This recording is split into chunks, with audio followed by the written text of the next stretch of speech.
ಪುರಾತನವಾದ ದೇವಸ್ಥಾನ ಇದೆ. ಯಾಕಂದರೆ ಇಲ್ಲಿ ಸುಮಾರು 500-600 ವರ್ಷಗಳ ಹಿಂದೆ ಇಲ್ಲಿ ದೇವಾಂಗ ದೊಡ್ಡಣ್ಣ ಅನ್ನೋರು ಇಲ್ಲಿ ತಪಸ್ಸು ಮಾಡ್ತಾ ಇದ್ರು. ಆ ತಪಸ್ಸು ಮಾಡಿ ಅವರಿಗೆ ಈ ಬೆಳಗ್ಗೆ ಆಗೋಷ್ಟೊತ್ತಿಗೆ ರಕ್ತಚಂದನ ಅಂತೇಳಿ ಹೇಳ್ಬಿಟ್ಟು ಸೂರ್ಯನಿಗೆ ಬಹಳ ಸಮರ್ಪಣೆ ಮಾಡ್ತಾ ಇದ್ರು.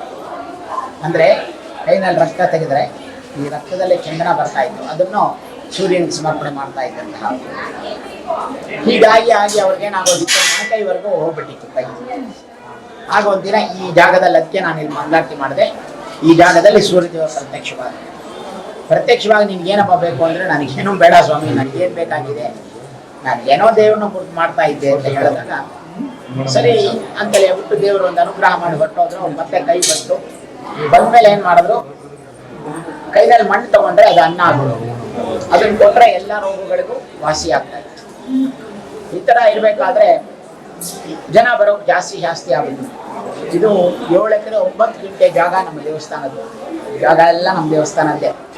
ಹೀಗೆ ಜನ ಎಲ್ಲ ಬರೋಕ್ಕೆ ಶುರುವಾಗ್ಬಿಟ್ರು. ಅವಾಗ ಅವರಿಗೆ ದಿಕ್ಕೆ ತೋಚಲಿಲ್ಲ, ಏನಪ್ಪ ಹಿಂಗಾಗೋಯ್ತಲ್ಲ, ನಾನೇನೋ ತಪಸ್ಸು ಮಾಡ್ತಾ ಕೂತಿದ್ರೆ ಹಿಂಗೆ ಜನ ಬರೋಕ್ಕೆ ಶುರುವಾಗಲ್ಲ ಅಂತೇಳಿ ಹೇಳ್ಬಿಟ್ಟು ಅವಾಗ ಬಂದಿರಬೇಕಾದ್ರೆ ಈ ಚಿನ್ನದ ಕಾಸುಗಳೆಲ್ಲ ಇಲ್ಲಿ ಅವ್ರಿಗೆ ಸಮರ್ಪಣೆ ಮಾಡ್ತಾ ಇದ್ರು. ಆ ಬಂದಿರ್ತಕ್ಕಂಥ ಹಣದಲ್ಲೆಲ್ಲ ಏನು ಮಾಡಿದ್ರು ಅವರು, ಶಿಷ್ಯರಿಗೆ ಹೇಳ್ಬಿಟ್ಟು ಇಲ್ಲಿ ನನ್ನ ಆರಾಧ್ಯ ದೇವನಾಗಿರ್ತಕ್ಕಂಥ ಸೂರ್ಯನ ವಂಶದವನಾಗಿರ್ತಕ್ಕಂಥ ಪಟ್ಟಾಭಿರಾಮನ್ನು ಇಲ್ಲಿ ಪ್ರತಿಷ್ಠೆ ಮಾಡಿ ಅಂತೇಳಿ ಹೇಳ್ಬಿಟ್ಟು ಇಲ್ಲೇ ಪಕ್ಕದಲ್ಲಿ ಹೋಗಿ ಅವರು ಸಮಾಧಿ ಆಗ್ಬಿಟ್ಟು, ಪಕ್ಕದಲ್ಲಿ ಸಮಾಧಿ ಇದೆ, ನೆಕ್ಸ್ಟ್ ಪಕ್ಕದಲ್ಲೇ ಇದೆ, ಅಲ್ಲಿ ಸಮಾಧಿ ಆಗ್ಬಿಟ್ಟು ರಸಪ್ತಮಿ ಅಂತೇಳಿ ಬರುತ್ತೆ, ಫೆಬ್ರವರಿ ತಿಂಗಳಲ್ಲಿ ಬರುತ್ತೆ. ಆ ರಸಪ್ತಮಿ ದಿವಸ ಮಾತ್ರ ಇದು ಸೂರ್ಯ ಪೂರ್ವಾಮುಖವಾಗಿರ್ತಕ್ಕಂಥ ದೇವಸ್ಥಾನ. ಆ ರಸಪ್ತಮಿ ದಿವಸ ಮಾತ್ರ ಸೂರ್ಯ ಹುಟ್ಟಿದ ತಕ್ಷಣ ಅವನ ಕಿರಣ ಬಂದು ದೇವರ ಪಾದದ ಮೇಲೆ ಬೀಳ್ತಾ ಇತ್ತು.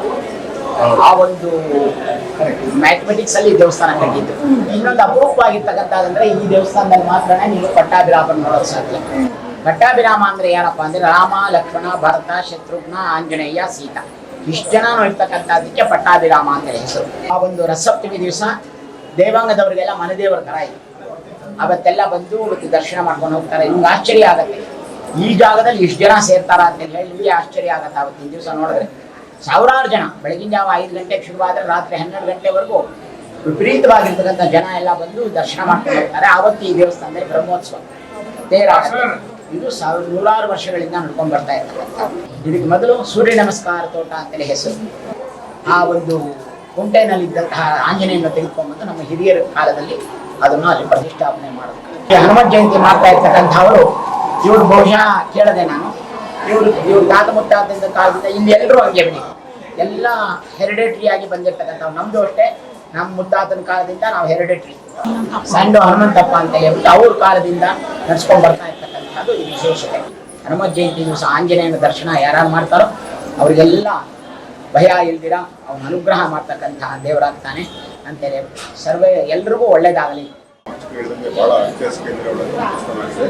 ನಾನು ಸುಮಾರು ಒಂದು 10 ವರ್ಷ ಈ ದೇವಸ್ಥಾನ ಇಲ್ಲಿ ಬಂದೋದ್ರೆ ನಮಗೇನೋ ಒಂದು ಶನಿವಾರ ಮತ್ತು ವಿಶೇಷ ಮನಸ್ಸು ನೆಮ್ಮದಿ ಶಾಂತಿಯಾದಂಥ ಒಂದು ವಾತಾವರಣ ನಮಗೆ ಆಗುತ್ತೆ. ಭಾಳ ಇಲ್ಲಿ ಸುತ್ತಮುತ್ತಲಿಂದೆಲ್ಲ ವಿಧಾನಸೌಧ, ವಿಕಾಸೌಧ, MS ಪಾಲಿಟೆಕ್ನಿಕ್ ಕಾಲೇಜು, ವಿಧ ಕಚೇರಿಗಳಿಂದ ಬರುವಂಥ ಎಲ್ಲ ಭಕ್ತರು ಇಲ್ಲಿ ಬಂದು ಸ್ವಾಮಿ ದರ್ಶನ ಮಾಡಿಕೊಂಡು ಭಾಳ ಮನಸ್ಸಿಗೆ ನೆಮ್ಮದಿ ಹೊರಟು ಹೋಗ್ತಾರೆ. ಭಾಳ ಐತಿಹಾಸಿಕ ದೇವಸ್ಥಾನ ಅಂತ ನಾನು ಹೇಳಲಿಕ್ಕೆ ಇಷ್ಟಪಡ್ತೀನಿ.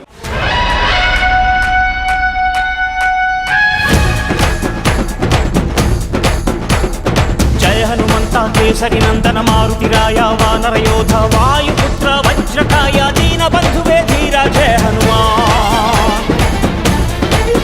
ಅನ್ಕೊಂಡಿದ್ದೆಲ್ಲ ಒಳ್ಳೆದಾಗುತ್ತೆ, ಮತ್ತೆ ನೆಮ್ಮದಿ ಇರುತ್ತೆ. ಮನೆ ಕಡೆ ಸ್ವಲ್ಪ ತೊಂದರೆ ಇತ್ತು, ತುಂಬ ಮಹಿಮೆ ಇದೆ. ರಘುಪತಿ ರಾಘವ ರಾಜ ರಾಮ ಎನ್ನುತ್ತ ಹಾಡುವ ನಮ್ಮ ಹನುಮ, ನಮೋ ರಾಮ ಭಕ್ತ ನೀನೇ ಸರ್ವಶಕ್ತ. ರಾಮನ ಮುಖ್ಯ ಪ್ರಾಣ ಹನುಮ, ಹನುಮನ ಪ್ರಾಣ ರಾಮ ನಾಮ. ರಾಮನ ಮುಖ್ಯ ಪ್ರಾಣ ಹನುಮ, ಹನುಮನ ಪ್ರಾಣ ರಾಮ ನಾಮ. ತಾತನ ಕಾಲದಿಂದ ಮಾಡ್ಕೊಂಡು ಬರ್ತಾ ಇರೋದು. ಇದು 70ನೇ ವರ್ಷ. ಇದು ನಮ್ಗೆ 55 ವರ್ಷ. ನಮ್ಮ ತಾತನ ಕಾಲದಿಂದ ಮಾಡ್ಕೊಂಡು ಬರ್ತಾ ಇದ್ದೀವಿ. ಈ ಕಾರ್ಯಕ್ರಮ ಹಿಂಗೆ ನಡೀತದೆ. ನಾವು ಅಣ್ಣ ತಮ್ಮಂದಿರು ಎಲ್ಲ ಸೇರಿ ಮಾಡೋದು. ಇದು ನಮ್ಮ ತಾತ ಅವ್ರು ಮಾಡ್ಕೊಂಡು ಬಂದಿರೋದು, ನಾವು ಬಿಡಬಾರ್ದು ಅಂತ ಹಿಂಗೆ ಮಾಡ್ಕೊಂಡು ಬರ್ತಾ ಇದ್ದೀವಿ. ನಮ್ಮ ತಂದೆ ಅವರು